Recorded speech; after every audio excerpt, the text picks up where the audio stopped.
We did this with Mel Kiper's mock draft on Tuesday. We've got a new mock draft here. We might have we got Daniel Jeremiah's mock draft 3.0. We might have to do like a new segment. Somebody comes out with a mock draft. We just break it down. You just made the list. You know, we could call it. What would we call it? I've got it. Love on the mocks. Ain't no surprise. You know what I mean? Rock out with your mock out. We could do that. Now, I mean, Rich goes Neil Diamond. You go little. But these are on brand, right? You know, I love that. You know? Come on, I don't know if we could get the rights, but love on the mocks.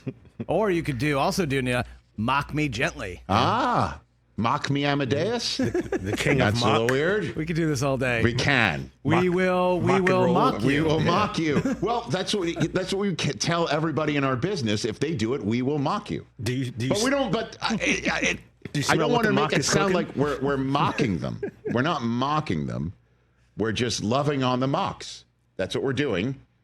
And as we're about to jump in here, been a long time since I mock and rolled. Yeah. Always must let everyone know this is not the real draft.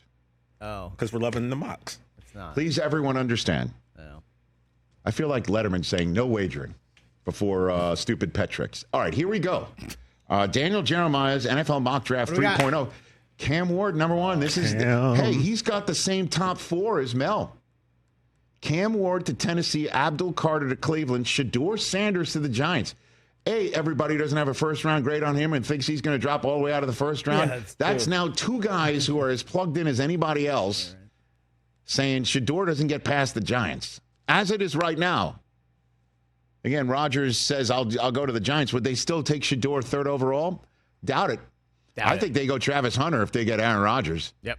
They're not having Aaron Rodgers for 2 years and tell him, hey, guess what? We're going to use the best capital we've got to try and improve this team by getting ready for when you're gone. Like, that ain't happening. But as of right now, Chris, if everybody stays put and the Titans do what they're doing and the Giants do what they're doing and the Browns in the middle don't go ahead and jump the line for a quarterback because maybe they go and sign a veteran or they trade for Kirk Cousins. Who the hell knows? Travis Hunter might be as it is right now, Chris.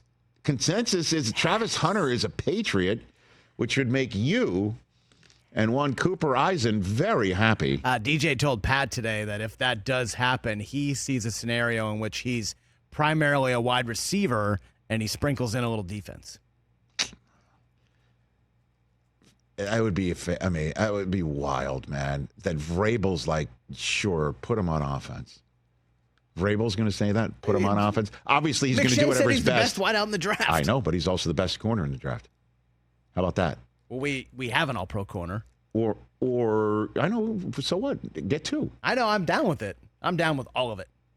Jeez. Bring me Travis Hunter. Now, here's where things, begin to diverge, is what would the Jaguars do at 5? Jalen Walker out of Georgia is Daniel Jeremiah's choice. Again, Mel had Mason Graham of the Wolverines there. DJ's got Mason Graham going 8th to Carolina.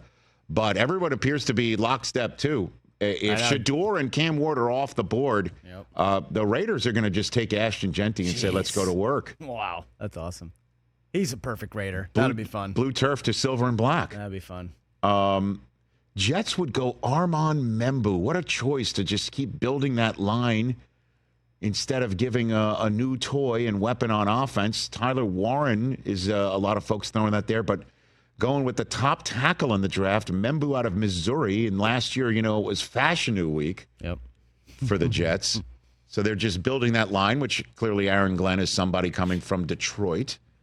I always love that. Detroit's got a big line, a great line. So, Ben Johnson's clearly building the line in Chicago, and clearly Aaron Glenn sees what the line did in Detroit, so he's going to build it there. As if neither guy would build the line had they not come from Detroit. Oh, we just figured this out. Hey, listen, this is what we do while we wait for the draft to actually hit. Jahad Campbell is the choice of the Saints, according to Daniel Jeremiah. Let's not forget last mock that we loved on. Mel Kiper had Jackson Dart going there. But Jahad Campbell is there at 9. Will Campbell, so back-to-back Campbells, rounds out the top 10 as he's got the Bears hitting the line again. Man, that's kind of like hit it again. Like Die Hard. Again. So that's the top 10 on DJ's mock draft 3.0. Let's get to the middle 10. Shall we get to the middle 10? That's what the Bears need, though, right? Well, I mean, I don't know. All due respect to Cole Kmet, like if Tyler Warren's sitting out there. Yeah, but you got to protect that quarterback at all costs. If Genty somehow drops. Protect Caleb. That's for sure. Yeah. So Jade Brown of Texas would be the choice of the Niners at corner. Oh, there you go, TJ. Matthew Golden. That's fun. So Golden goes at the receiver spot. This is where Omario Hampton went in Mel's mock. Malachi Starks is the safety out of Georgia. He would be in the back end. I like the Dolphins going defense. They got to hit that, man. Agree. They're as fast as all get out on offense right now, right? I mean, if you're not going to hit the line, then you're going to hit the back end of the defense. Then you've got Tyler Warren. A lot of folks are pegging him for the Colts, too, if he drops. Will Johnson. Michigan's corner is right in the middle of the first round, which I kind of think is a steal. You know? I kind of think that's a steal. The Terrion Arnold and Quinion Mitchell of this year's draft, Will Johnson? Now, when I was sitting with DJ, he loved Gray Zabel, the linebacker out of North Dakota State. He was talking him up at the combine, and he looked great. And he's got him going mid-first round to Arizona. Mike Green, the edge out of Marshall, goes to Cincinnati. Colston Loveland gets reunited with Mike McDonald from Michigan. And then the edge out of Boston College, Donovan Iziruaku, is gone there. And then Omario Hampton. Oh, my goodness gracious. Putting him in Denver. Whoa. Him in Denver. I'm telling you, man. I know everybody keep talking about the Joker position, which is back, which is again, or it could be anywhere. It's a mismatch guy is what he's looking for. I think he's looking for his, Kamara, you might term him the Joker of that offense anyway in New Orleans, but Hampton would be that guy and send us more into the overreaction of the Chiefs' time to get got in the West. I know you say that day is coming. Again, eventually. As I said on the Overreaction Monday pod, where everybody can get it, where they get it, because it's still as pristine as the minute we were done taping it on Monday. Yeah, nothing's changed. Nothing's changed. You were saying now's the time for Denver to actually overtake Kansas City. Why not? And I basically said it's got to be that will be one of those I have to see it to believe it things. Finishing up the Daniel Jeremiah mock, look who the Steelers take 21st overall. Okay. Jackson Dart. There you go. Now we're talking. And I think Steelers fans would love that. I think they would love it. You know, if you want to start Mason Rudolph, give him a couple of, weeks there, or give Jackson Dart the start. Go. That's the way to go. And finally, the Steelers would just say, "To hell with this." Last couple years of us going, or last year, I guess, I'm including this year as them considering a veteran quarterback at the end of his career, as opposed to going this route, which they did with Kenny Pickett, right around the same spot too. Yep. Ted McMillan across the way for the Chargers. That's an excellent choice. Maxwell Hairston, the corner out of Kentucky, would be a Packer. Nick Eamon-Wari would be patrolling the back end next to Harrison Smith. Oh, my goodness gracious. Good luck. Kelvin Banks Jr. would be replacing. That's a smart move. That replaces Laramie Tunsil, if you will, on the line for the Texans. Trey Amos, the Ole Miss corner for the Rams. Derek Harmon, defensive tackle out of Oregon for the Ravens.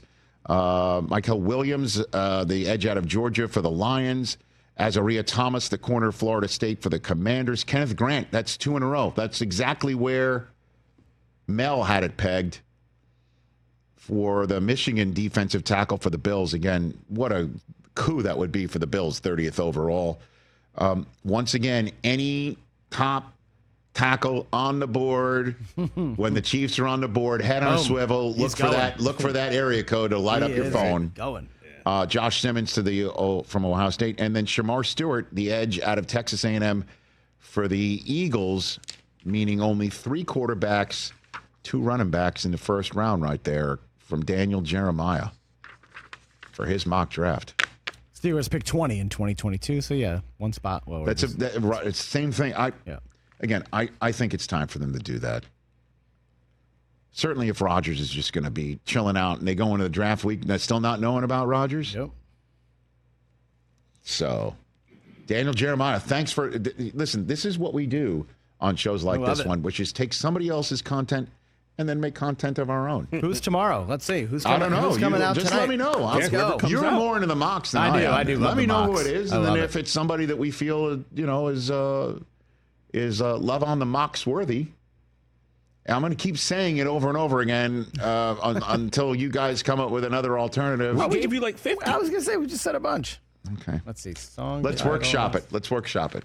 Mock me like a wagon wheel. Oh, nice. Like I said. I thought it was mock me like a hurricane. Yeah, that's what I thought. Here I am. All right, stop. Rock and roll is dead. Guys, just get it out of your system. I'm trying. Catch the Rich Eisen Show live weekdays from 12 to 3 p.m. Eastern on Roku Sports Channel in the U.S.